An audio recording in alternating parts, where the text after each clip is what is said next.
श्री बलदेव दास जी महाराज, जिनके सेव्य हैं श्री सरस बिहारी जी, जिनका सरस निकुंज में दर्शन होता है। बहुत ध्यान से सुनिएगा, कौन? श्री बलदेव दास जी महाराज। उन्हीं के सेव्य ठाकुर जी विराजमान हैं सरस निकुंज में। आप श्री 5 वर्ष की आयु में, जैसे ध्रुव और प्रहलाद गृह त्याग करके चले गए, उस आयु में घर छोड़ करके माता पिता को बस प्रणाम करके निकल गए। और श्री द्वारिकाधीश का दर्शन करने के लिए जब गुजरात पहुंचे तो बाल स्वभाव, सरल स्वभाव, ठाकुर जी पर्दा लगा हुआ था, ठाकुर जी का राजभोग आया था द्वारिकाधीश जी का। तो आजकल तो बैरिकेटिंग लगा दी जाती है, बहुत सिक्योरिटी रखी जाती, कोई आगे ना आवे, अप्रस की बड़ी मर्यादा रखी जाती। ध्यान से सुनिएगा। लेकिन प्राचीन काल में एक तो दर्शनार्थी भी कम होते थे और लोग बड़े मर्यादित भी रहते थे, इसलिए मंदिरों में ज्यादा सिक्योरिटी और ये सब नहीं होता था। तो राजभोग हो रहा था, द्वारिकाधीश जी का केवल पर्दा लगा हुआ था। और श्री बलदेव दास जी महाराज आप दर्शन कर रहे थे, छोटे से थे, तो पर्दा लगा तो इनको लगा पता नहीं पर्दे के पीछे क्या हो रहा है। ये ठाकुर जी पर्दा लगा के क्या कर रहे हैं भीतर। तो छोटे बालक थे, पुजारी इधर उधर हुए, ये भीतर घुस गए और जैसे ही पर्दा के भीतर जाके देखा तो साक्षात श्री द्वारिकाधीश जी और रुक्मणी जी एक थाल में बैठ करके प्रसाद पा रहे थे। और आप दोनों चकित रह गए। और ये छोटे से सामने खड़े होकर के श्री प्रियालाल जी का दर्शन कर रहे थे। तब रुक्मणी जी और द्वारिकाधीश जी ने कृपा करके, जैसे कोई बालक हम भोजन पा रहे हो तो पास आ जाता है, तो हम अपनी थाली में से कुछ दे देते हैं, तब ठाकुर जी ने अपनी थाल का प्रसाद इनको प्रदान किया अपने हाथ से। ऐसे श्री आचार्य चरण श्री बलदेव दास जी महाराज परंपरा में आपके पूज्य महाराज जी के श्री परदादा गुरु, बड़े दादा गुरुदेव श्री बलराम दास जी महाराज। फिर आपने ही आज्ञा की श्री सरस माधुरी जी को कि आप गृहस्थ आश्रम प्रारंभ करो। इस परंपरा में अब गृहस्थ आश्रम होना चाहिए। आप कहेंगे महाराज जी क्यों आज्ञा की? अरे जब ठाकुर जी आज्ञा दे सकते हैं श्रीमद वल्लभाचार्य जी को, अभी वल्लभाचार्य जी का चरित्र आएगा तो आप लोग सुनेंगे, स्वयं श्रीनाथ जी आज्ञा करते हैं कि आप गृहस्थाश्रम में जाओ, आपको लाला बन के आऊंगा मैं। और श्रीनाथ जी भी नहीं, श्रीमद वल्लभाचार्य जी को श्री पंढरपुर में श्री विठल भगवान आज्ञा करते हैं। चंद्रभागा नदी के तट पर श्री वल्लभाचार्य जी, अब वो चरित्र आएगा तो मैं विस्तार से सुनाऊंगा, वहां पर श्री वल्लभाचार्य जी महाराज विराजमान थे और आपकी भावना नहीं थी गृहस्थाश्रम में जाने की, लेकिन साक्षात श्री पंडरीनाथ भगवान प्रकट भये और प्रकट होकर के बोले कि आप गृहस्थाश्रम में जाओ। तो वल्लभाचार्य जी बोले जय जय आपकी आज्ञा है तो करेंगे, लेकिन कुछ विशेष होगा? तो ठाकुर जी बोले क्यों नहीं होगा, हम आपके लाला बन करके आएंगे, आपके यहाँ पुत्र बन के आना चाहते हैं। तब श्रीमन वल्लभाचार्य जी महाराज का विवाह हुआ और आपके पुत्र श्री विठलनाथ जी के रूप में स्वयं श्री पंडरीनाथ भगवान पधारे, जिन्होंने श्रीनाथ जी के श्रृंगार रस, राग रस, भोग रस सेवा को आगे बढ़ाया। तो जब ठाकुर जी आज्ञा कर सकते हैं गृहस्थाश्रम में जाने की, तो सदगुरु आज्ञा क्यों नहीं करेंगे? तो श्री बलदेव दास जी महाराज ने आज्ञा की सरस माधुरी जी को कि आप गृहस्थाश्रम में प्रवेश करो। आपने गृहस्थाश्रम में प्रवेश किया। श्री सरस माधुरी जी के ही कृपा पात्र थे श्री जुगल माधुरी शरण जी महाराज, जिनका आज जन्म दिवस है। सुंदर सुंदर गजलें आप गाते थे बना करके। एक बड़ी सुंदर गजल हमको दिखी तो है, लेकिन वही है कि अभी अभी दिखी है तो इतनी जल्दी बना के कैसे गावे।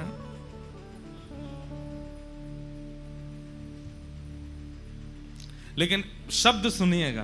अब जैसी भी हम गावे, महाराज जी क्षमा करियो, गजल गाई नहीं कभी, गाई तो है पर छुप छुप के गाई है।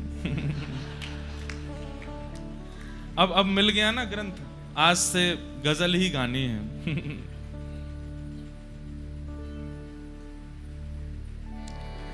कहाँ जाओगे दिल से अरमान निकल के।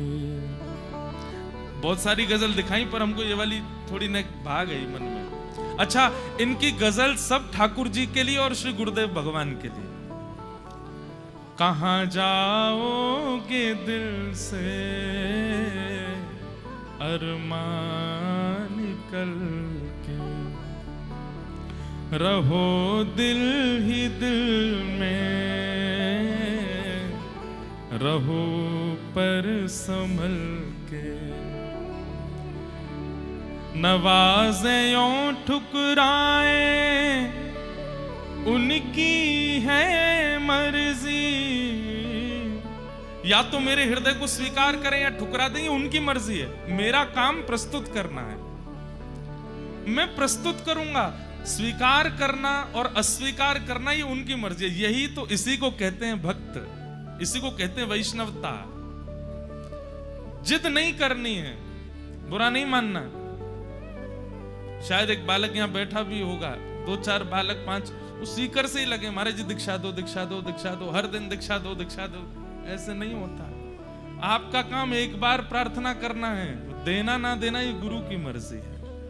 आपका काम एक बार गोविंद देव जी से प्रार्थना करना है। हम आपसे एक बात, थोड़ा ने कम करो भाई, ने हल्को हल्को कम कर दो।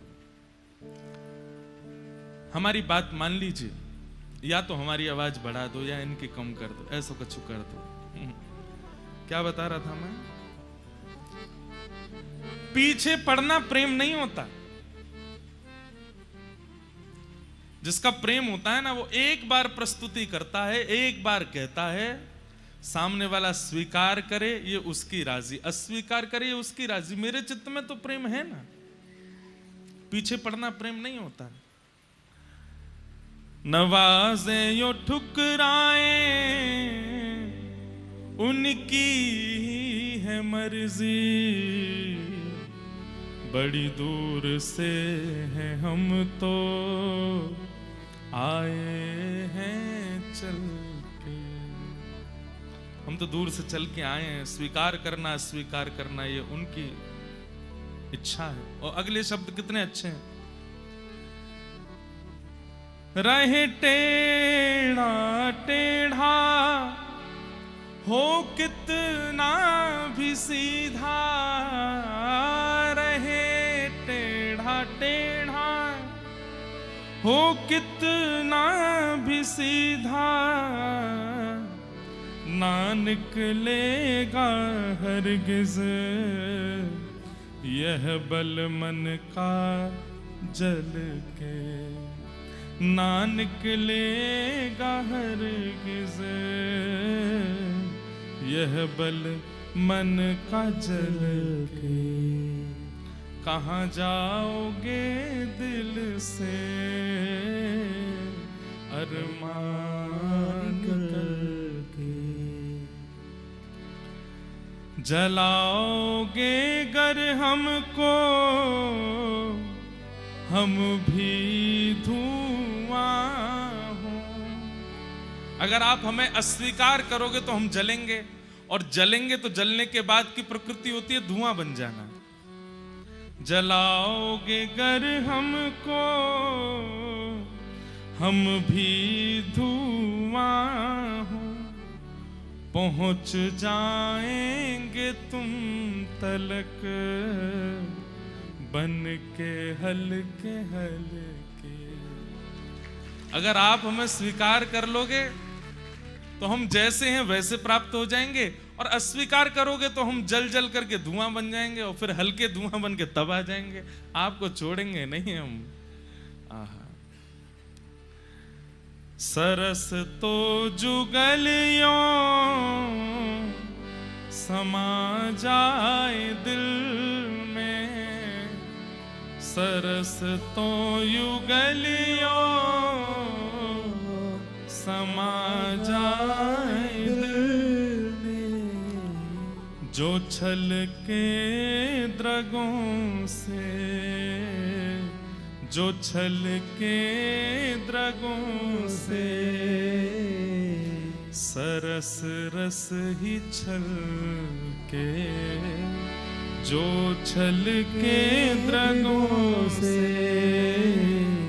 सरस रस ही छल के। सरस तो जुगलियों समा जाए दिल में, मतलब मेरे गुरु मेरे चित्त में ऐसे समा जाएं कि नेत्रों से अश्रु भी निकले ना तो वो भी सरस ही निकले। ऐसे श्री जुगल माधुरी शरण जी के आज प्राकट्य दिवस की आप सबको बधाई हो, बधाई हो, बधाई हो। और आश्चर्य की बात सुनो, श्री जुगल माधुरी शरण जी जब आपके गुरुदेव भगवान का परम पद हुआ, ठाकुर जी में विलीन हो गए, तो आप फिर जयपुर बोले या तुम मैं वृंदावन में रहूंगा, तो वृंदावन चले गए। वृंदावन में जाकर के निवास करने लगे। कालांतर में जब पूज्य महाराज जी, हमारे पूज्य महाराज जी जिनका आप दर्शन कर रहे हैं, आप जब सरस कुंज के गद्दी पर बैठे तब आपकी आयु 15 वर्ष की थी। 15 वर्ष की आयु में महाराज जी 15 वर्ष के बालक मोह दोनों ना जाने, लेकिन हमारे महाराज जी देखो 15 वर्ष की आयु में सरस निकुंज को संभाले। तो जब आप 15 वर्ष की आयु में विराजमान हुए तब आपने श्री जुगल माधुरी शरण जी को पत्र लिखा, जिनकी गजल हम अभी बोल रहे थे, इनको पत्र लिखा वृंदावन में कि प्रथम उत्सव हो रहा है, आप आचार्य उत्सव में पधारिए। तो जुगल माधुरी शरण जी बोले कि हमने एक प्रण लिया है कि या तो प्राण वृंदावन में त्यागेंगे और जयपुर में भी त्यागेंगे, तो बाहर नहीं त्यागेंगे, सरस निकुंज में ही त्यागेंगे। तो हम आ तो जाएंगे, लेकिन आप आचार्य उत्सव ऊपर ना करके नीचे ही कीजिएगा। तो आपने पत्र लिख करके कहा हम नीचे ही करेंगे, आप आओ। तो आप श्री वृंदावन से सरस निकुंज पधारे और सरस निकुंज में आचार्य उत्सव रात्रि जागरण चल रहा था। यह अनुभव तो हमें पूज्य मलुकपीठ वाले महाराज जी ने भी बताया। बोले इंद्रेश जी, सरस निकुंज में जब जागरण होता है उस समय अगर थोड़ी देर के लिए नेत्र बंद होते हैं तो ऐसा अनुभव होता है कि साक्षात श्री प्रियालाल जी पधारे हों, साक्षात प्रियालाल जी आए। महाराज जी की वाणी थी। तो रात्रि का जागरण हो रहा था, आपके चरणों में दिक्कत थी, उठ सकते नहीं थे, लेकिन पता नहीं कैसा आपको आवेश आया, खड़े हो गए और पहले ही सब अपने परिवारी जनों को बुला लिया था सरस निकुंज में। और उत्सव में जैसी कोई धुन प्रारंभ हुई होगी तो नृत्य करने के लिए आप खड़े हुए और इशारा करके कहा पैरों में घुंघरू बांधो, हाथों में कड़ूला लगाओ, सिर पर सुंदर चुनरी ओढ़ करके और बिल्कुल सहचरी भाव में आकर के नृत्य करते करते करते श्री सरस निकुंज के ही भीतर प्रांगण में आपने श्री प्रियालाल जी के चरणों को प्राप्त कर लिया। वहीं ठाकुर जी के चरणों में विलीन हो गए। ऐसे श्री जुगल माधुरी शरण जी महाराज। भैया, ये भक्तमाल की कथा हम सुन रहे हैं, ऐसे आचार्यों के बीच में बैठे हैं। हमारा कितना बड़ा सौभाग्य है कि हम ऐसे महापुरुष के सन्निकट बैठ के उनका दर्शन करते हुए कथा कह रहे हैं, सुन रहे हैं। ऐसी आचार्य प्रणाली में बैठे हैं। बस इनसे यही बधाई मांगेंगे कि हे महाराज जी, इस सरस सिंधु की, सिंधु मतलब समुद्र, इस सरस सिंधु की बिंदु मुझसे लेकर के यहाँ आए जितने भी ये बालक हैं, जितने भी श्रोता हैं, सब पे नेक नेक आप छिड़काए दियो, ताकि उस प्रेम का एक बिंदु हमारे चित्त में भी आ जाए। जिस प्रेम के सिंधु में आप निवास करते हैं, आप अपने प्रियालाल जी को आनंद कराते हैं। इसीलिए मैं जो उपमा दे रहा हूं इसमें कोई अतिशयोक्ति नहीं। आपके जयपुर का निभृत निकुंज है श्री सरस निकुंज स्थान। वहां पर सबका प्रवेश नहीं है। भीड़ लगाए मत नहीं हो, कल पतो चली मां इतने पहुंच गए कि मां जगह ही नहीं बच रही है। ऐसे नहीं जाइएगा कि महाराज जी ने कहा है तो हमको जाना है। हम कोई प्रमोशन करने नहीं आए यहाँ पे हैं। प्रमोशन तो वैसे बहुत हो जाते हैं। जिस दिन चित्त में ऐसी इच्छा होना कि बस जाना ही है, अब देखे बगैर रहना नहीं, वहां विराज करके प्रियालाल जी का तभी जाइएगा। जब रोम रोम आपका बिल्कुल कह रहा हो कि नहीं दर्शन करना है, तभी जाइएगा। ऐसे ही सुनी सुनाई बात पर विश्वास करके मत पहुंच जाइएगा।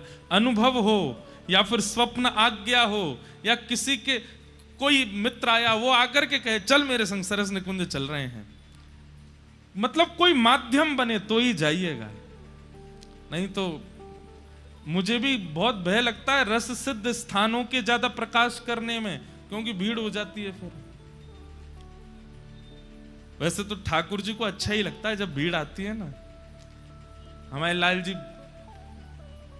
आरसी देखते हैं ना, काय को देखें, वो श्रृंगार कराते ही इसीलिए कि मैं सबन के बीच में जाऊंगा, मुझे देख करके सब खुश होंगे, मेरे कुंडल देख के, मेरी पगड़ी देख के, मेरी धोती देख के, मेरी माला देख के सब कछु कछु भाव प्रकट करेंगे, वो मेरी जय जयकार करेंगे और मुझे देख के सब आनंदित होंगे, सबके चित्त में आनंद होएगा, ठाकुर जी को सुख मिलता है। पर केवल मतलब बस चले गए आगे ऐसे भाव से मत जाइएगा, जाइएगा प्रेम युक्त होकर के। ऐसी पूर्ण परंपरा को हम बारंबार प्रणाम करते हैं, बारंबार वंदन करते हैं और श्री जुगल माधुरी शरण जी महाराज को वंदन करते हैं। आज कथा का द्वितीय दिवस है। मन में भाव था 3 आचार्यों पर चर्चा करनी है, तो आज सबसे पहले तो भाव था कि श्री रामानुजाचार्य श्री वल्लभाचार्य जी महाराज के विषय में कुछ कहेंगे, पर फिर कल रात्रि में मन में भाव आया कि सबसे पहले श्रीमन रामानुजाचार्य जी महाराज का चरित्र बोलेंगे। कई लोग यहाँ दीक्षित बैठे हैं जिन्होंने दीक्षा ले रखी है और कई बालक लाइव भी सुन रहे हैं। हमने आज तक अपने आचार्य चरण का विशिष्ट रूप से परिपूर्ण चरित्र नहीं कहा है, पहली बार कहने जा रहे हैं। हमारी एक बात बहुत ध्यान से सुनिएगा। श्री आचार्य चरण श्री रामानुजाचार्य जी महाराज का चरित्र रस सिद्ध महापुरुषों से थोड़ा भिन्न हो सकता है। उसमें भिन्नता का कारण क्या है?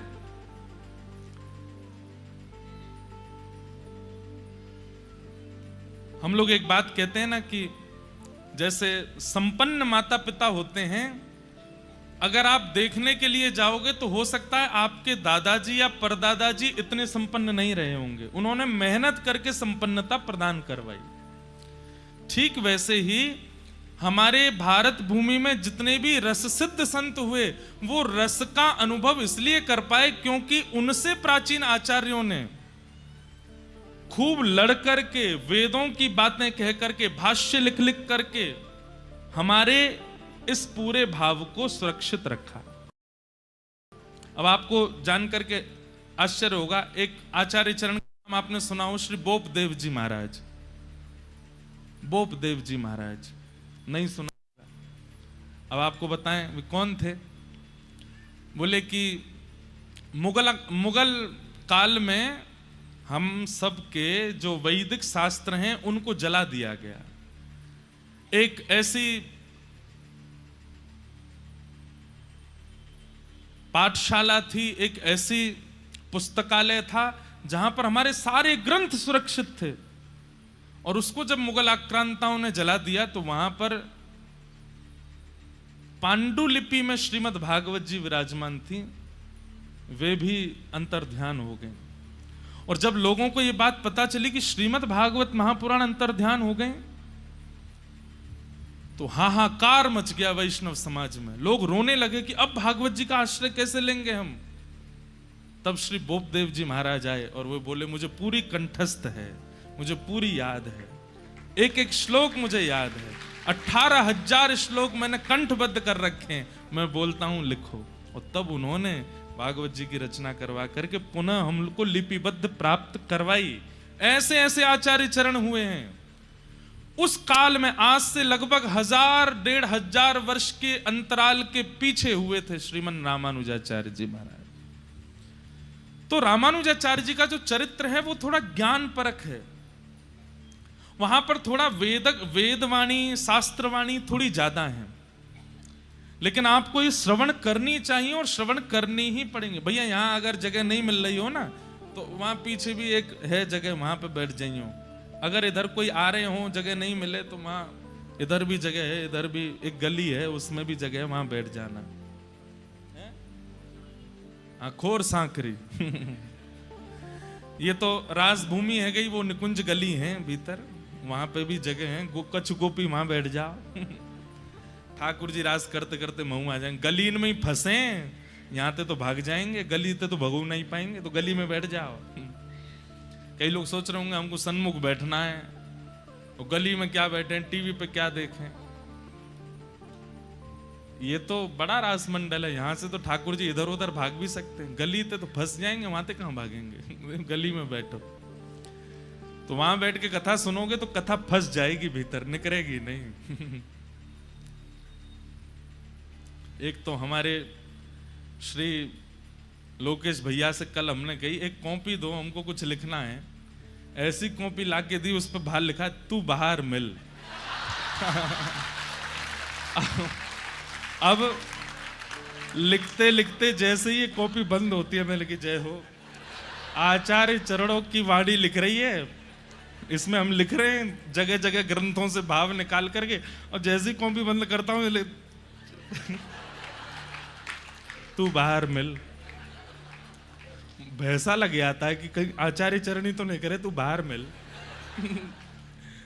लेकिन इसमें एक दूसरा भाव भी है। भीतर तो आचार्य चरणों के चरित्र विराजमान हैं, और आचार्य चरणों के भक्त चरणों के जब चरित्र सुनते हैं लिखते हैं तो निवृत्त निकुंज में प्रवेश हो जाता है। और जैसे ही चरित्र बंद करते हैं तो ये शब्द पढ़ के लगता है कलयुग ललकार रहा है। बोले जब तक निकुंज में सुरक्षित है, नहीं तो तू बाहर मिल तब मैं दिखाऊं। तो अभी तो तू निकुंज में है, अभी तो तू आचार्य शरणागति में है, अभी मैं तेरो कछु ना बिगाड़ सकूं, लेकिन तू बाहर मिल। तो ये भी एक बढ़िया किताब लाए, तू बाहर मिल। ले एक अंदर एक और चीज लिखी है, guns don't kill people, I kill people. अद्भुत किताब लेकर के आए हमारे लोग। तो पीछे न्योर कर रखी है, जय हो। तो इसलिए बहुत सावधानी से श्रवण कीजिएगा। और यहां जिन आचार्यों पर हम चर्चा करने वाले हैं, तीनों ही विषय बहुत सेंसिटिव हैं। श्रीमन रामानुजाचार्य जी महाराज, श्रीमन चैतन्य महाप्रभु और श्रीमन वल्लभाचार्य जी महाराज, तीनों ही सेंसिटिव हैं, आपके लिए भी मेरे लिए भी। आपके लिए क्यों? यदि एक सूत्र भी आपसे छूटा तो आप पूरे विषय में खो जाओगे।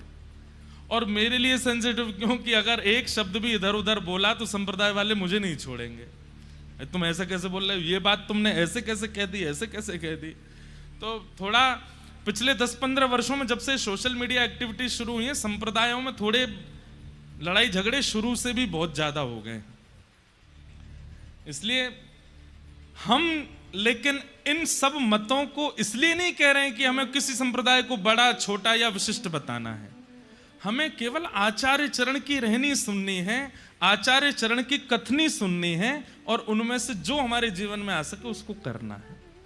इसलिए जो रामानुजी वैष्णव बैठे हैं उनसे भी मेरी प्रार्थना कि जब चैतन्य महाप्रभु का चरित्र आए तो उनसे भी सीखिएगा, जब श्रीमद वल्लभाचार्य जी का चरित्र आए तो उनसे भी सीखिएगा, जब सरस माधुरी जी की चर्चा हो तो उनसे भी सीखिए, हरिराम व्यास जी की चर्चा हो तो उनसे भी। ये मत सोचिएगा कि ये तो अन्य संप्रदाय के, इनकी बात हम कैसे माने। हाँ, कुछ नियम ऐसे हैं, उन नियमों में अपने संप्रदाय के भाव, अपने गुरु की आज्ञा माननी है, पर रहनी करनी, और सबसे बड़ी बात ठाकुर जी को प्रसन्न करने के व्यवहार, ये आप सब संप्रदायों से ले सकते हो। समझ में आ गई बात? तो ऐसे ही श्री रामानुज संप्रदाय, जिस संप्रदाय में हमारी दीक्षा है, जिस संप्रदाय में कई सारे बालक यहां बैठे हैं जिनकी दीक्षा हुई है और जो लेना चाहते हैं,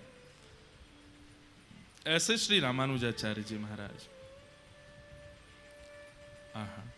आइए उनको प्रणाम कर लेते हैं, फिर उनके चरित्र को सुनेंगे। श्री नाभाजी महाराज छप्पे में वर्णन करते हैं।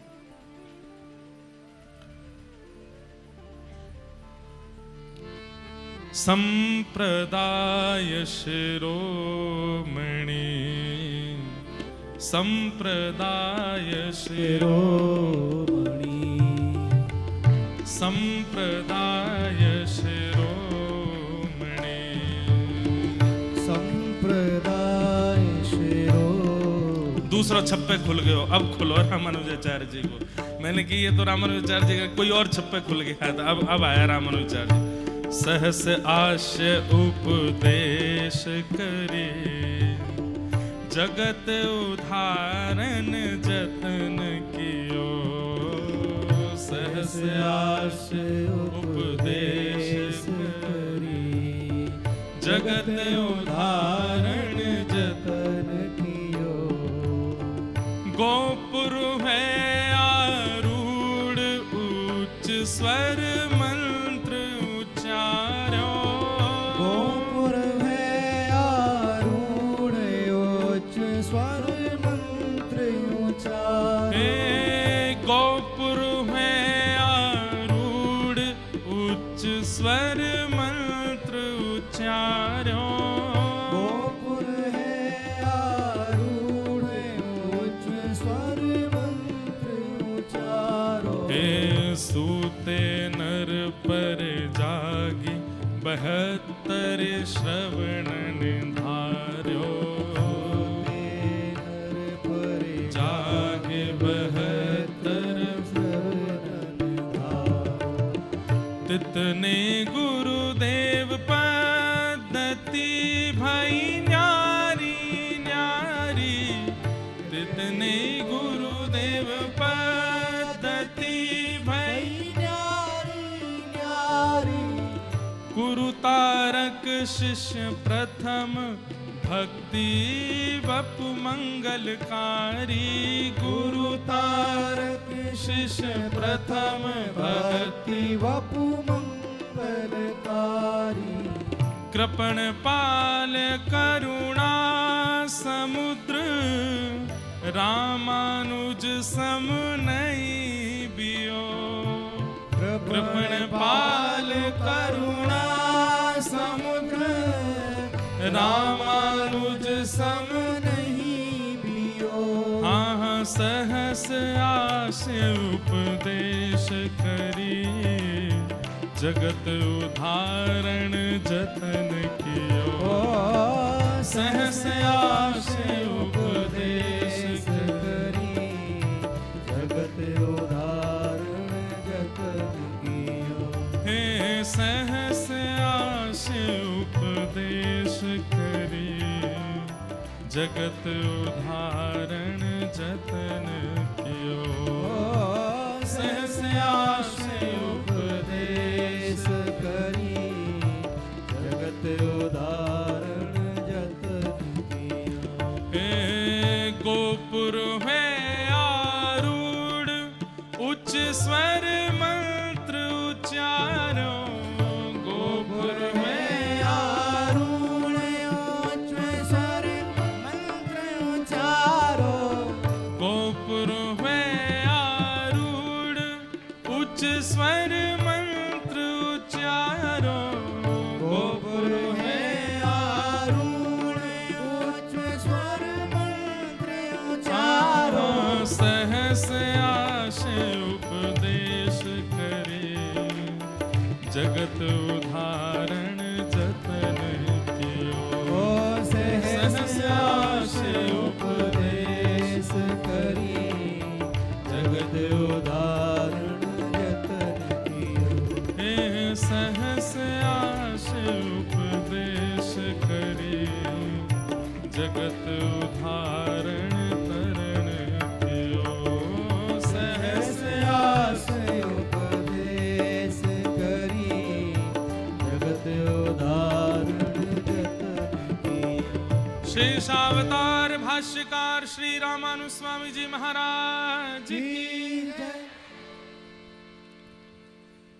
सहस आश उपदेश करी जगत उदाहरण जतन कियो।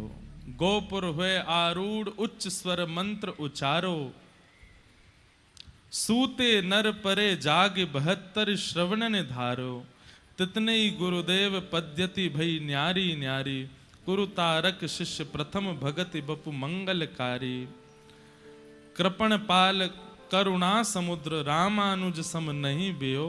सहस्य आश उपदेश करी जगत उदाहरण जतन कियो। सबसे पहली बात, भक्तमाल की कथा है, इसलिए एक एक भाव बहुत विस्तृत रूप से आचार्य चरणों का प्रस्तुत हो ये जरूरी नहीं है। जो मूलतः दूसरों में भक्ति का संचार करे वही भाव यहां कहे जाएंगे। श्री रामानुजाचार्य जी कौन है? जितने भी आचार्य चरण पृथ्वी पर पधारे हैं ये निश्चित ही ठाकुर जी के ही कोई अनुचर आते हैं। ठाकुर जी ही किसी को भेजते हैं या ठाकुर जी स्वयं आते हैं। ऐसे ही श्री रामानुजाचार्य जी कौन है? ये शेषावतार हैं, भगवान के शेषनाग। ठाकुर जी पौड़े हैं शेषनाग के ऊपर, और तभी ठाकुर जी को हम जीवात्माओं की स्थिति पर बड़ी चिंता हुई। तो सबसे समीप रहने वाले श्री शेषनाग भगवान बोले कि भगवान आप बड़े चिंतित लग रहे हैं, क्या बात है? तो ठाकुर जी कहते हैं कि हमको जीवात्मा पर बड़ी दया आती है कि इनका उद्धार कैसे होगा, इनका कल्याण कैसे होगा। तब शेषनाग भगवान बोले आप आज्ञा करें। बोले आज्ञा तो कुछ नहीं है, बस हम आपसे एक ही चीज चाहते हैं कि आप जाइए। आप हमारे बहुत समीप रहते हैं, हम पूरे दिन आप पर ही पौड़े रहते हैं, आपको हमारा बड़ा सामीप्य प्राप्त है, तो निश्चित ही आपकी क्रिया हमसे मिलती जुलती होगी और हमसे विशिष्ट भी हो सकती है। तो कृपा कर आप पृथ्वी पर जाइए और जीव कल्याण कीजिए। तब श्री वैष्णव परंपरा में श्री रामानु स्वामी जी महाराज का आज से लगभग 1000 वर्ष पूर्व प्रादुर्भाव हुआ, और उन्होंने भक्ति की रक्षा के लिए शास्त्र सम्मत बातें कह करके, और उस काल के जो लोग धर्म शास्त्रों को विध्वंस करने में लगे थे उनसे लड़ करके, अपनी बातें रख करके हमारे वैदिक सनातन धर्म और श्री वैष्णव परंपरा को सुरक्षित किया। लेकिन हम आचार्य चरणों के संपूर्ण चरित्र से पूर्व इस परंपरा के प्रथम आचार्य के भाव से प्रारंभ करेंगे। बहुत ध्यान से सुनिएगा, हम जगह जगह से भाव ढूंढ ढूंढ के लाए हैं, आप सबके बीच में कह सकें, बता सकें। बहुत सावधानी रखिएगा। भगवान के एक नित्य पार्षद हैं और उन पार्षद का नाम है श्री विश्वक्सेन जी महाराज, जो ठाकुर जी के नित्य पार्षद भी हैं और ठाकुर जी जैसे ही हैं। श्री विश्वक्सेन जी, विश्वक्सेन जी महाराज पृथ्वी पर सटकोप स्वामी जी के रूप में प्रकट हुए, जो कि श्री वैष्णव परंपरा के प्रथम आचार्य हैं, श्री सटकोप स्वामी जी महाराज। दूसरे भगवान के जो गरुण जी हैं, श्री गरुण जी महाराज मधुर कवि जी के रूप में पृथ्वी पर प्रकट हुए। ये दो नाम याद रखिएगा, एक सटकोप स्वामी जी और दूसरे श्री मधु कवि जी, मधुर कवि जी। तो भगवान के जो गरुण जी हैं वे मधुर कवि जी के रूप में प्रकट हुए, और श्री विश्वक्सेन जी महाराज वो सटकोप जी के रूप में प्रकट हुए। सटकोप जी के प्रादुर्भाव का चरित्र बहुत सुंदर है। सबसे आश्चर्यजनक बात यह है कि आपका पृथ्वी पर आगमन कब हुआ था? जब ठाकुर जी को यहां से लीला प्रस्थान किए,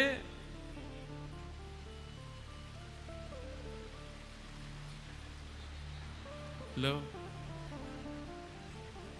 ठाकुर जी प्रसन्न हो रहे हैं कि हमारे प्रियजनों के चरित्र गाए जा रहे हैं।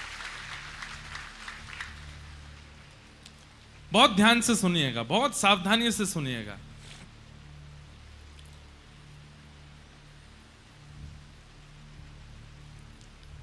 दक्षिण भारत में अधिकतर हमारी संप्रदाय विस्तृत है उत्तर भारत में इतनी विस्तृत नहीं है। उसके पीछे भी कारण है कि हमारे श्री वैष्णव संप्रदाय के अधिकतर ग्रंथ या तो तमिल भाषा में हैं या फिर प्योर संस्कृत में हैं। हिंदी काव्य में उनका इतना अनुबंध नहीं है, इसलिए उत्तर भारत में श्री वैष्णव परंपरा इतनी विस्तृत नहीं है, पर फिर भी बहुत विस्तृत है। दक्षिण भारत में जाएंगे तो वहां अन्य संप्रदाय आपको दिखेंगे ही नहीं। वहां हर जगह मंदिर में आपको लाल श्री तिलक दिखेगा, श्वेत ऐसे तिलक दिखेगा, अधिकतर यही संप्रदाय का स्वरूप आपको दिखेगा। और श्रीमद् भागवत जी भी इस बात की पुष्टि करती है कि भक्ति का प्रादुर्भाव दक्षिण में होता है। उत्पन्ना द्रविड़ेशाहम वृद्धिम कर्णाटके गताम क्वचित क्वचिन महाराष्ट्रे गुर्जरे जीर्णताम गतः। तो दक्षिण भारत में एक राजा हुए, उनका नाम था करिमारन। तो श्री करिमारन राजा जो थे, ये राम नाम में बड़ी निष्ठा थी इनकी, राम राम राम राम जपते ही रहते थे। इनकी पत्नी का नाम था रानी उड्डयनंगई, दक्षिण भारतीय नाम है उड्डयनंगई। तो करिमारन राजा और इनकी पत्नी रानी उड्डयनंगई,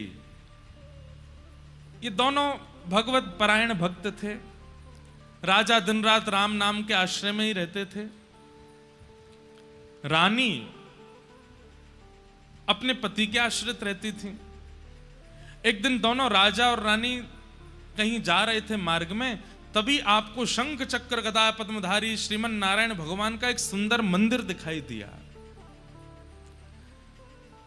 बहुत सावधानी से सुनिएगा। बड़े हमने कहा ना भागवत जी में इधर उधर देख लो तो कोई बात नहीं है, पर भक्तमाल जी का तो एक एक शब्द सुनिए, नहीं तो आपके चित्त से भाव जा सकता है। तो एक बार आप दोनों जा रहे थे, तभी आपने देखा कि एक मंदिर में सुंदर श्री विग्रह ठाकुर जी का विराजमान है। और उस विग्रह को देख करके रानी वहीं रुक गई। राजा तो दंडवत करने लगे, प्रणाम करने पर रानी के नेत्र खुले रह गए ठाकुर जी का रूप लावण्य देख करके।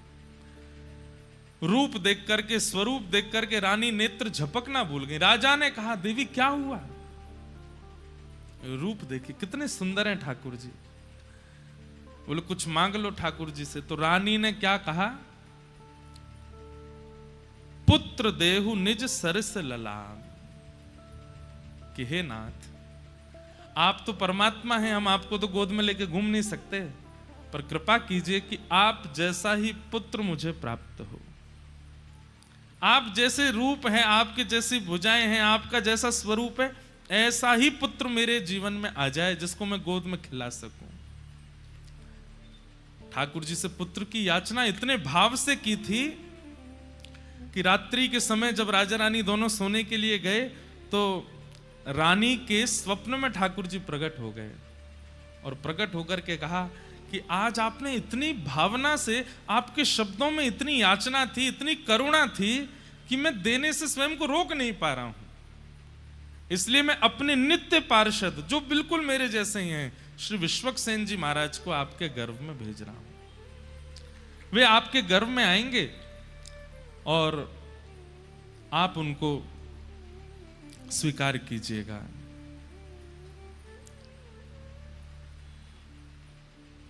गर्भ में श्री विश्वक्सेन जी आ गए, लेकिन इनका नाम सटकोप क्यों हुआ? पृथ्वी पर आते इनका नाम सटकोप क्यों पड़ा? उसके पीछे इतनी सुंदर कथा है। श्रीमद् भागवत जी में एक वेद स्तुति आती है और वहां वेद स्तुति में बताया जाता है कि जब हम लोग अपने मां के गर्भ में होते हैं तो ठाकुर जी से नित्य प्रार्थना करते हैं कि हे ठाकुर जी, एक बार इस गर्भ से मुझे बाहर कर दीजिए, मैं आपको वचन देता हूं मैं जीवन में इस गर्भ में ना आना पड़े ऐसी कोई क्रिया नहीं करूंगा। लेकिन जैसे ही बालक का जन्म होता है तो गोस्वामी जी कहते हैं कि पृथ्वी पर आते ही माया उसको पकड़ लेती है, माया उसको खींच लेती है। सब लोग इधर ही देखना, सुनना।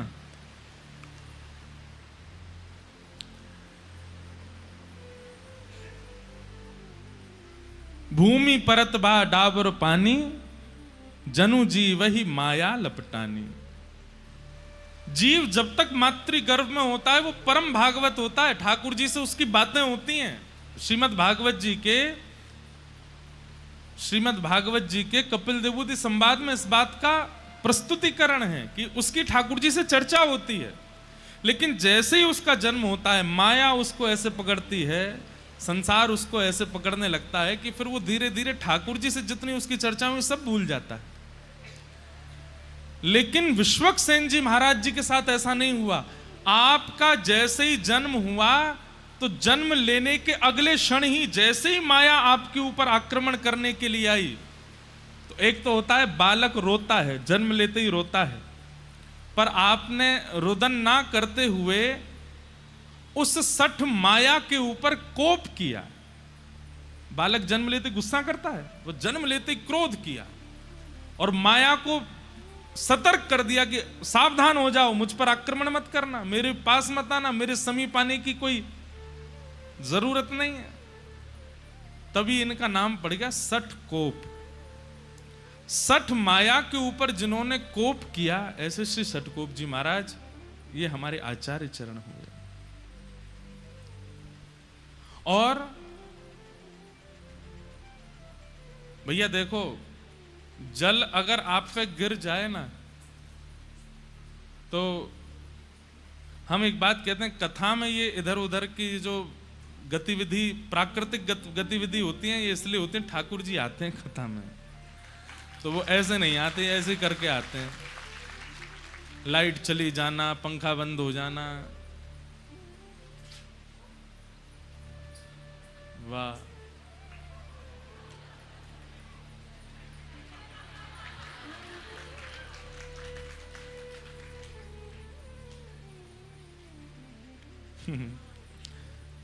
आप लोग भी कहेंगे कितना बचाओगे ठाकुर जी को।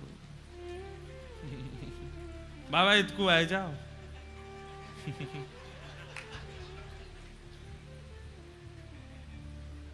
क्या बता रहा था मैं? हाँ, तो आपका नाम सठकोप क्यों पड़ा? क्योंकि सठ माया के आते ही आपने उसके ऊपर कोप किया और उसको कह दिया संसारी जीवों पर अपनी माया चलाना, मेरे ऊपर तुम्हारा आक्रमण नहीं हो सकता। इसलिए आपका नाम सठकोप हुआ। सठकोप जी का जन्म हुआ, पर जन्म लेते ही इन्होंने अपनी माता जी का दुग्धपान भी नहीं किया। 10 दिन तक दुग्धपान नहीं किया। और जब 10 दिन तक दुग्धपान नहीं किया तो माताजी पिताजी बड़े चिंतित हो गए। खूब चेष्टाएं की, खूब याचनाएं की, खूब नियम बनाने का प्रयास किया, लेकिन नहीं पिया दुग्ध। तो माता पिता ने सोचा कि शायद ये बालक जीवित नहीं है, कोई चेष्टा कर नहीं रहा है। तो श्री सठकोप जी को एक पास के मंदिर के एक इमली का वृक्ष था, वहीं नीचे लिटा करके माता पिता वहां से निकल गए। वो तो यही चाह रहे थे, माया में फंसने थोड़ी आए हैं, वो तो जीव उद्धार करने के लिए आए, हम लोगों के कल्याण के लिए आए हैं। इमली के वृक्ष के नीचे ही आप रहे। अब आप विचार करिए कितने दिन रहे होंगे वहां। 13 वर्ष तक वहीं रहे। जन्म लेने के 10 दिन बाद से लेके 13 वर्ष तक वहीं बैठ करके आप हरि शरणागति, हरि भजन करते रहे, हरि स्मृति करते रहे। दूसरी भाव, हमारे श्री वैष्णव संप्रदाय में श्री सठकोप स्वामी जी ऐसे महापुरुष हुए जो कि श्री किशोरी जी के भाव से युक्त थे, श्री राधा रानी के भाव से। आप निरंतर श्री राधा रानी के भाव में ही निमग्न रहते थे, किशोरी जी का स्मरण करते रहते थे। ऐसा कहते हैं कि आपके जो पद हैं वो विशेष रूप से या तो संस्कृत में होंगे या दक्षिणी भाषा में हैं, इसलिए उनका भाव तो गा पाना मेरे लिए मुश्किल था। तो हमने पिछले साल जो लोग कथा में आए थे उनको पता होगा, हमने कहा था कि अपने रामानुज संप्रदाय में पद हम निवेदित करेंगे अपने आचार्यों को लिख करके, तो आज एक पहला पद लिखा है हमने अपने संप्रदाय के आचार्यों के लिए। श्री सटकोप स्वामी जी, आपकी स्थिति कैसी है? आप किशोरी जी से याचना करते हैं, किशोरी जी का चिंतन करते हैं, और कभी तो आप भाव से अयोध्या पहुंच जाते हैं और अयोध्या में जाकर के आप देखते हैं कि हाथी की सवारी पर श्री राघवेंद्र सरकार बैठे हैं, बड़े बड़े ऋषिजन आगे पीछे चल रहे हैं, कोई चमड़ उड़ा रहे हैं, कोई पंखा चल रहे हैं, जिसके कारण राघव जी का मुखमंडल दिख नहीं रहा। तो सटकोप जी इतने व्याकुल हो जाते हैं कि राघव मुझे दिख क्यों नहीं रहे। आप स्वयं वहां पहुंचे नहीं है, मानसी में वहां पहुंच जाते हैं। तभी आप विचार करते हैं कि अयोध्या के तो राजा हैं, ये राजा तो आसानी से मिलते नहीं हैं, लाला के पास चलो। तो तुरंत मानसी में ही आप वृंदावन पहुंच जाते हैं और वृंदावन जाकर के आप लाला का स्मरण करते हैं। तभी आप क्या देखते हैं अपनी मानसी में? एक गोपी खूब सारी गैयान को गोबर एक पात्र में भर के थाड़ी है। वैसे तो नित्य गोबर उठा लेती है, लेकिन आज उसको पता चल गया है कि इसी मार्ग से श्याम सुंदर आने वाले हैं। तो मन में विचार कर रही है कि मैंने कछु ऐसा नाटक करूं कि लाला को मेरे पास आनो पड़े। तो नीचे परात रखी है गोबर की और वहां में हाथ लगाए करके ऐसे, अरे ये तो बड़ो भारी है, मोते तो उठ ही नहीं रहो, अरे कोई नेक आए के या को उचवाए दो या को नेक उठवाए दो। सटकोप स्वामी जी के मानसी में ये चिंतन होता है। इतने में ही दूर गैया चराते हुए आ रहे श्याम सुंदर, उनको देख करके तो वो गोपी और नाटक करती है, ऐसे उठाते उठाते गिर जाती है। अरे ये तो बड़ा भारी है, आज तो कोई मेरी मदद करे ही ना रो, या को कौन उचवाए को। इतने में ठाकुर जी आए, बोले मैं उचवाए दूं। तो गोपी तो है 80 वर्ष की और लाला है 5 वर्ष को, नेक 100। ठाकुर जी कह रहे हैं मैं उचवाए दूं। सटकोप स्वामी जी दूर खड़े खड़े देख रहे हैं और तभी गोपी के हाँ लाला उचवाए दे। तो ठाकुर जी भुजा लगा करके उसमें प्रयास कर रहे हैं उठवाने का, और गोपी से तो उठता बनता है, वो तो जानबूझ के नाटक कर रही है। तो जैसे ही ठाकुर जी ने हाथ लगाया तो गोपी ऐसे उठाने लगी। इतने में ठाकुर जी मन में विचार किए, मैंने तो जोर ही ना लगाया, हुए उठ कैसे गए हो। ठाकुर जी समझ गए, बोले ओहो जे गोपी नाटक कर रही है मेरे आगे। सो ठाकुर जी ऐसे करते करते, अब वो गोपी देख रही है ठाकुर जी की और चाह रही है गोबर का भाव, और दूर खड़े सटकोप स्वामी जी मानसी में दर्शन कर रहे हैं। और जैसे उचाते उचाते नेक ऊपर लाई तो इतने में ठाकुर जी उसको दिखा देते हैं, मैंने तो स्पर्श ही ना किया, अपने आप ही उठ रही है।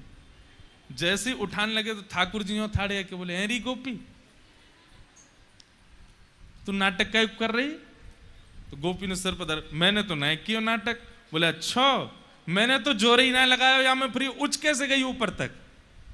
और दूसरी बात, मैंने जोर लगाया भी होगा तो तेरी कमर तक मेरे हाथ में वाते ऊपर कैसे चली गई जी? तो गोपी बोली नहीं नहीं वो तो ऐसे ही आ गई। बोले नहीं ना बता, ठाकुर जी ने वहां को एक हाथ पकड़ लिया। बोले मैं बता के जा, तो झूठ कैसे बोल रही यहाँ पे? सटकोप स्वामी जी के नेत्र सजल हो रहे हैं, अब क्या करेंगे ठाकुर जी? तो गोपी का हाथ छोड़ नहीं रहे, बोले मैं बता के जा। अब गोपी यही तो चाह रही थी, ये मुझसे बात करें, मेरे सामने खड़े हो, मेरा हाथ पकड़ लें। ठाकुर जी जब हल्ला मचाने लगे, ए मधुमंगल श्रीदामा जल्दी आओ, देखो जे गोपी कैसा नाटक करे। इतने में गोपी वहां से बचवे के काजे अपने जो परात है का जहां में गोबर भरो पड़ो, बात टेढ़ होकर के ठाकुर जी पे ही डाल दे।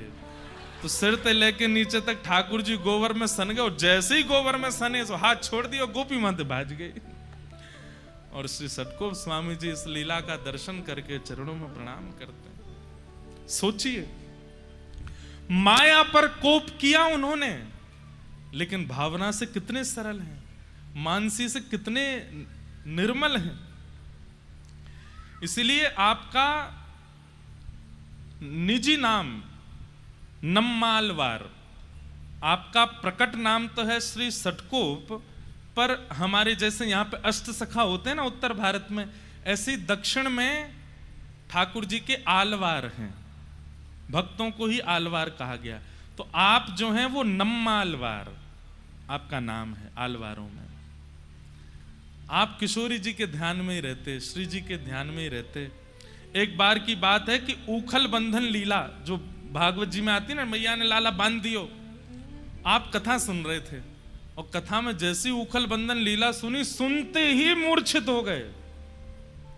किस बात से मूर्छित हो गए? बोले मैया लाला से यूं कहेगी आज तो को रोटी नहीं मिलेगी, आज तो को मक्खन नहीं मिलेगा। तो मैया के इस कोप को ठाकुर जी कैसे ले रहे होंगे? ठाकुर जी कितने सरल हैं, कितने सहज हैं, कितने निर्मल, उन पर कोप कर रही है मैया। इस भावना को सोचकर के आप वहीं मूर्छित हो गए कि मैया ने लाला उखल में क्यों बांध दिए, इतने कोमल से लाला क्यों बांध दिए। बंधुओं, 1 घंटा, 1.5 घंटा, 2 घंटा की मूर्छा तो समझ आती है, 6 महीने तक नहीं उठे, मूर्छित ही रहे।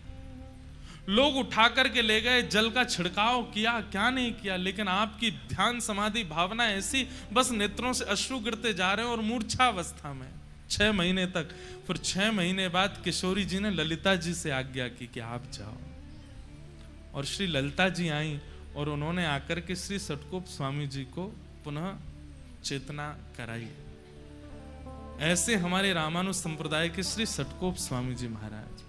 तो ये जब मैं कथा पढ़ रहा था तो मेरे मन में आई कि एक पद आज सबसे पहले हमारे आचार्य चरणों के लिए गा दें। हम तो ब्रजवासी हैं और ब्रजवासी बिना पदन के तो रह में ही ना है, आप सबन को पता है। तब मन में भाव आया कि एक पद हिंदी भाषा में अपने आचार्य चरण को प्रस्तुत कर देते। करी हूं कृपा कब श्यामा